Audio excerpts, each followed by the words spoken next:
Happy Saturday. Yeah, it's a Saturday edition of Minnesota Vikings Vent Line. Declan Goff here to take you through a Vent Line edition. We have my guy Kyle and Derek here to talk a little Vikings in just a couple minutes. Thank you for everyone for subscribing to Purple Daily on our YouTube page. If this is the first time you're watching us, thank you very much. Hit that subscribe button. We'll have daily conversations. Judd Zolgad's out at training camp. We're going to have a special live edition on Sunday, tomorrow, to break down training camp and some other observations. There's a night practice on Saturday that Judd will be at, so click that subscribe button if you want daily Minnesota Vikings content. If you would also like to get on edition of Vikings Vent Line, we have about probably like 5 or 6 more shows before the regular season starts. If you want to get in on an edition of Vikings Vent Line, please shoot me an email. It's scrolling right across the bottom of the screen right there, vikingsventline@gmail.com. I still have some room. I still have some people in queue to put in on a future shows before the regular season starts. September 12th, 13th here? It's coming up, just 5 weeks away. But if you want to get in on a future episode of Vikings Vent Line before the regular season starts, shoot me an email. It's vikingsventline@gmail.com. Also, follow us on Instagram @ScoreNorth, and we're even on TikTok. That's right, we're expanding even on TikTok if you want to get in and see some goofy videos. Judd's literally been playing cameraman at Vikings training camp for the last few days, so if you want to see some highlights, check out over on Instagram, TikTok, and also on Twitter @ScoreNorth. All right, logistics are over. Let's bring in our two guys. We got Kyle, who's up north in Minnesota. We got Derek, who is overseas in the UK. Derek is serving our country for the Air Force, so thank you, Derek, for serving our country. And it's like midnight over there, right? Yeah, 11:08. 11:08. Okay, so you still got some time. You got it's not an early morning for you tomorrow, though, is it? No. Okay, so you get to sleep in a little bit. Yes, sir. You got the day off too on Saturday, or no? Nope. Unfortunately, I gotta work. I work nights though, so I'll have to go in at 3. Probably get off at 11 again. Okay, nice. Well, man, thank you for your service. Appreciate you coming on Vikings Vent Line with us. Of course. My guy Kyle, you're in northern Minnesota. You're just a few 20 minutes south of Duluth, right? Is that correct? Yep, that's correct. Cool, man. Yep. Thank you guys for joining us, man. I appreciate you two coming on Vikings Vent Line. Let's get right into it, shall we? Vikings training camp is underway. Judd Zolgad's out there, and he's been scouting. He's got a scout camp on. He's been filming. He's been watching practice. Daniil Hunter has been kind of lining up, I guess, all over. He's been on the left side. He's been on the right side. They might even move him in here inside the defensive line every once in a while just to play some trickery on the quarterback. But I want to know from you, and Kyle, I'm going to start with you here. Do you think the Vikings should maybe bring in one more pass rusher, or are you kind of set and okay with these rookies and the other guys they got in-house that they can put on the opposite side of Daniil Hunter?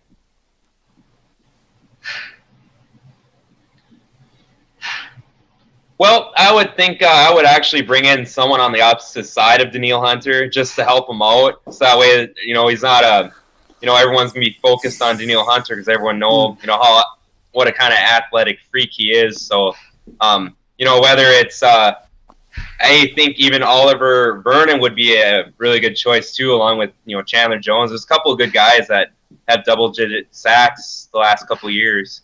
Oliver Vernon, I think he would be like one of those flyer guys you could bring in because he ruptured his Achilles towards the end of last year. And he had 9 sacks last year, so he was playing pretty good football until he ruptured his Achilles. I think I would go that way if it was me. Yeah, that's the way I'd go. I mean, they have solid rotational pieces too. DJ Wanham is good. He's gonna be like a freak like Daniil Hunter is. So I like their options this year. I was about to say, I think even Rick Spielman's calling you right now in the background because I think his ears burning a little bit there. He thinks he likes what you're thinking there. He wants to consult with you. Yeah, I would love if you could make Chandler Jones work. He's making $20 million, and I think the Vikes still have $10-11 million in salary cap savings right now. So you'd have to either get some team to retain some money. You'd have to trade someone to make the salaries work. It's tough. I would love Chandler Jones. I mean, then you can just replace that Everson Griffin, Daniil Hunter situation that they had for the last few years. But some of these in-house guys might turn some heads too and develop into something.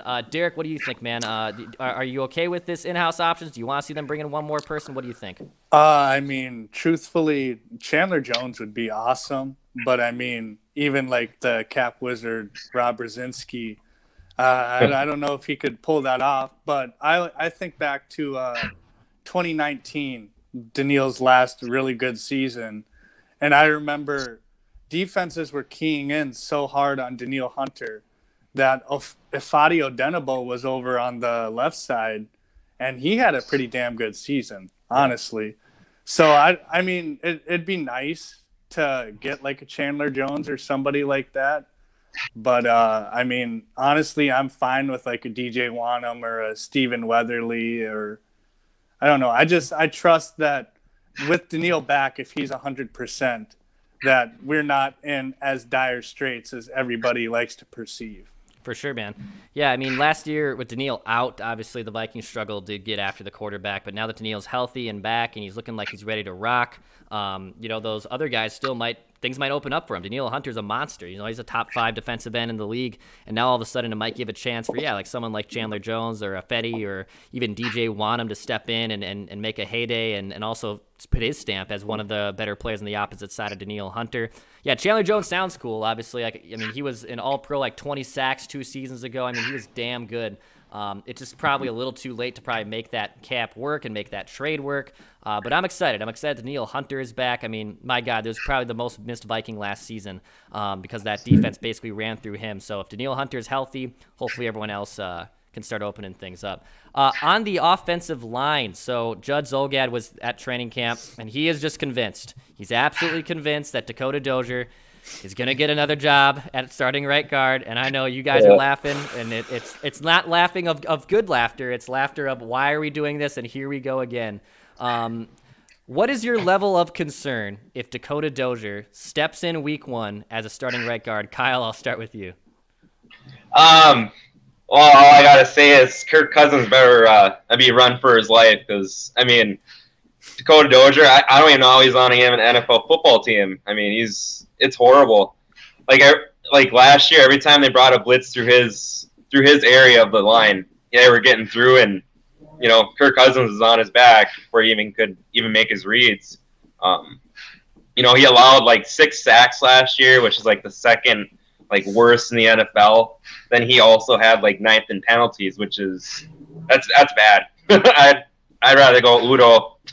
So yeah, man. Even all right, Oli Udo. All right, give him a shot, I guess. I have no idea how Dakota Dozier swindled his way into getting another first team rep and possibly starting guard. I mean, Oli Udo, great, but also and I have yet to ask Judd about this too to get more clarification. But why isn't Wyatt Davis getting run at the right guard spot? Why isn't he getting more time here and just solidify the line? Christian Darrisaw too. Haven't even mentioned him. He's been basically held out of practice here for the first few times here, and it's probably precautionary. He'll probably be all right.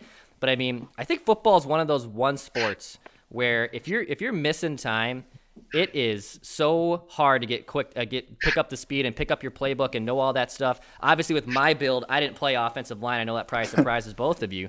But I know how important that line's going to be for Kirk this year. But Derek, what do you think, man? How concerned are you if you see Dakota Dozier on week 1?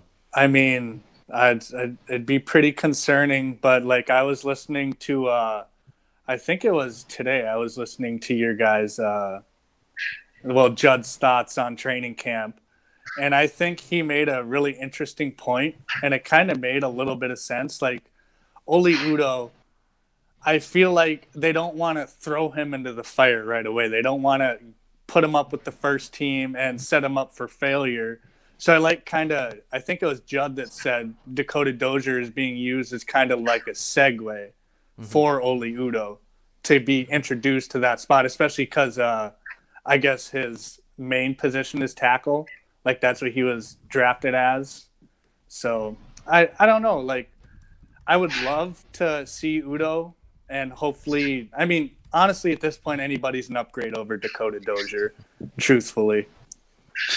Yeah, man. I just don't even know how he got brought back. And I'm all for having depth guys. You got to have people around on that line. But I mean, you only drafted Darrisaw and Davis, and obviously, God willing, they're going to step in and be probably pretty good offensive linemen for the Vikings in 2021. It's a big ask to have 2 rookies doing that.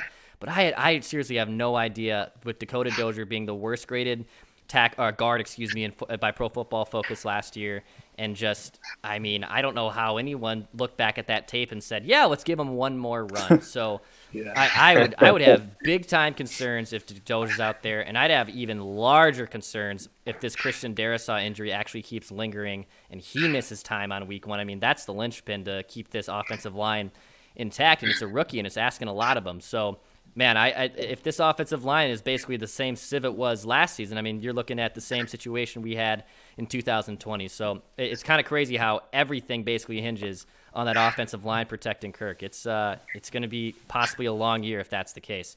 Third question here for you boys, and so we do this every year. We call it Mr. Mankato. I know they're now in Egan. We've liked it. We've had some people say like Egan every man, but that just doesn't sound very cool or have the same ring to it. So we're just sticking with Mr. Mankato. And I'm guessing you guys are a little familiar with what Mr. Mankato is.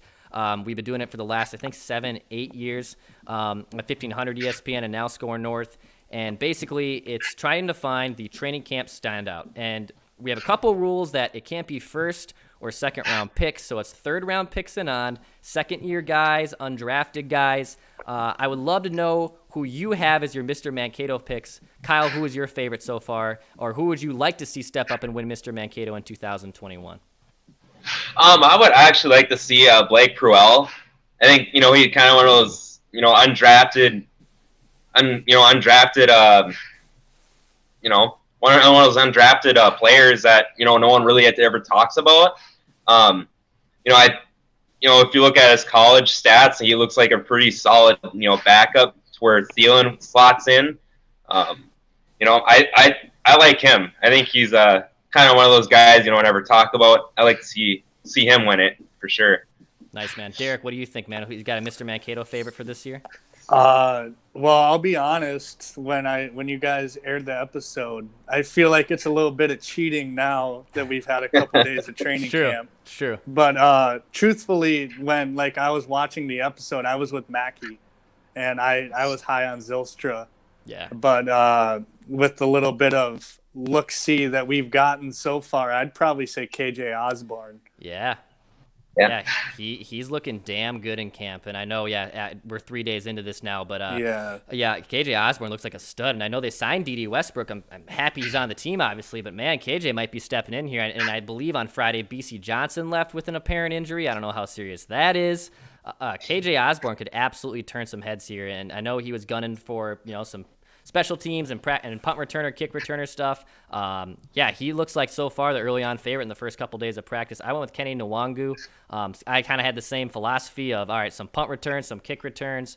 Hopefully the special teams was such a disaster last year for the Vikings, kicking and even returning, that I thought Nwangu, who was a pretty good guy at Iowa, that he could maybe step in here and maybe solidify some punt and special teams. I'm curious to see if he can win it. But yeah, KJ Osborne so far I think is the leader in the clubhouse for the first 3 days. I'm curious to see who ends up winning the Mr. Mankato award. I think we'll crown that in about a month or so. I believe it's after the last preseason game before the regular season. So there's still plenty of time for other guys to jump in. A little impromptu questions for both you guys here. I want to know, I've asked the last few listeners this, how many wins you have for the Vikings in 2021. Kyle, I'll start with you. What is your final record prediction this year for the Vikes? Granted, their schedule, they have some tough games in there, but it's not like there's a gauntlet stretch like there was last year. I'm actually going to go with 11 to 12 wins this year for them. Nice, so man. I'm pretty optimistic this year. Yeah, I have the ceiling at 11. Man, if that's like what we just talked about with Dakota Dozier, I mean, I'm going to have to trickle that down a little bit. But I think they can win 11 games. I think they can. Yeah, it's a tough schedule, but I think 11 can be something they get to. Derek, what about you, man? How many wins for the Vikings this year? I'd probably say the ceiling would be 12 wins. Okay. But I think the floor is also pretty low, which scares me. It all depends on how the defense meshes together, because there's a lot of new pieces. Patrick Peterson, if he can get back to not necessarily the player he used to be, because I think that's long gone, but being more serviceable for our defense than he was his last year in Arizona, and then the offensive line. Mm-hmm. Yeah, I think 11 wins can be an achievable thought. I think the other thing, too, is this whole dilemma in Green Bay, and Aaron Rodgers is back now. Okay, great. I I just think that it just has such disaster written all over with how they handled the offseason. And, like, yeah, Aaron Rodgers is still damn good, and he's still scary, but I think just the way everything has matured there, it just doesn't – I don't know how you'll look at that team, even with Rodgers coming back and be like, oh, yeah, we're just going to run it back and 13 wins, NFC Championship game, Super Bowl, we're back in it. I still think the Vikings are the favorite to win that division. Kyle, what do you think? Do you think they can still win the NFC North? I agree. I think if you look at the teams like Tampa Bay, Seattle, Arizona should be okay. I think Minnesota will be probably top 5 NFC. Yeah. Derek, what do you think? Do you think the Vikings are still the favorite to win the division? Oh yeah, I definitely think so. I thought last week I thought Rodgers wasn't coming back, and I was thinking then, like, oh shoot, we could sweep the division. Yeah. But I think now that Rodgers is back, I think we split with the Packers, and we beat the Bears both times and the Lions. So, yeah, I think we definitely are going to win the division this year. Yeah, I mean, the Lions look like a disaster. That has like a 3-4 win team written all over it. I guess, with the Bears, Justin Fields is your X factor. If he steps in as a stud, then, I mean, now all of a sudden we got a 3-team race, but I doubt that's going to happen. I still think the Vikings win this division. I was kind of thinking the same thing as you, Derek, about a week ago. I was like, I don't see a division loss if it's Blake Bortles and Andy Dalton and Jared Goff. Like, are you kidding me? That's going to be a clean sweep in the North. Now maybe a split with Green Bay, and maybe there's a trap game involved with Chicago or Detroit. But, I still think 11 wins, and the Vikes should still be the favorites to win the NFC North this year. Dudes, thanks for joining me. I'm going to give both of you here a little time to give a shout-out. Kyle, I'll start with you. I'll give you 60 seconds for either a shout-out, one last take. The floor is yours, sir.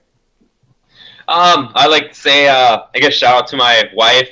She deals with my Viking stuff every year, whether it's, crying or mad or, if they lose, like, especially a playoff game, I'm mad the rest of that day. So, I thank her a lot for putting up, for me being a Vikings fan, because she eggs me on. She's like, oh yeah, the Packers are going to the NFC Championship game this year. And I'm like, don't even start. Packer fan too? No, she just likes doing it. It's a dig that she does every year. She's like, oh, I heard the Vikings lost tonight, on Monday Night Football and stuff. And it's like, yeah, I know. I watched the game. It's just a good husband-wife dynamic, right? Just a good dad. Yeah, exactly. It makes life fun. I love it, dude. Derek, what about you, man? You got anyone you want to shout out or one last take you got for me? I'm going to shout out my dad because he's the one that gave me the love, instilled the love of the Vikings in me. And I mean, from the time I was a newborn infant up until I left for basic training this last year, I hadn't missed a single Vikings game. So I want to thank him. And Kyle, my fiance, and I, we kind of have the same dynamic too. Except she has a lot of family in Milwaukee and stuff. So okay. Yeah, so she likes to egg me on, and she was telling me, she's like, yeah, when we're watching the games, I'm gonna show up to the house in a Packers jersey. And I said, you're gone then. Yeah. And she doesn't believe me, but. Get that ring back if that's the case. Get that ring back if that's the case. We'll sleep out on the truck or something. Yeah, you're not sleeping on the couch. I think she'll be sleeping on the couch. I feel you. Yeah, she'd be sleeping on the bed. I'd be sleeping in, whatever, outside somewhere. That's awesome. Kyle, Derek, thank you so much for coming on Vikings Vent Line and supporting Score North. We appreciate you guys. If anyone wants to get in on a future episode, shoot me an email. It's scrolling across the screen, vikingsventline@gmail.com. Stay tuned tomorrow for Mackie and Judd and myself. We'll do a Sunday night little happy hour to recap the Vikings night practice in the first few days, I should say, of Vikings training camp. So stay tuned for that on our YouTube channel, and give us a rating on Apple, Spotify, scorenorth.com, and we'll see you tomorrow, and Skol.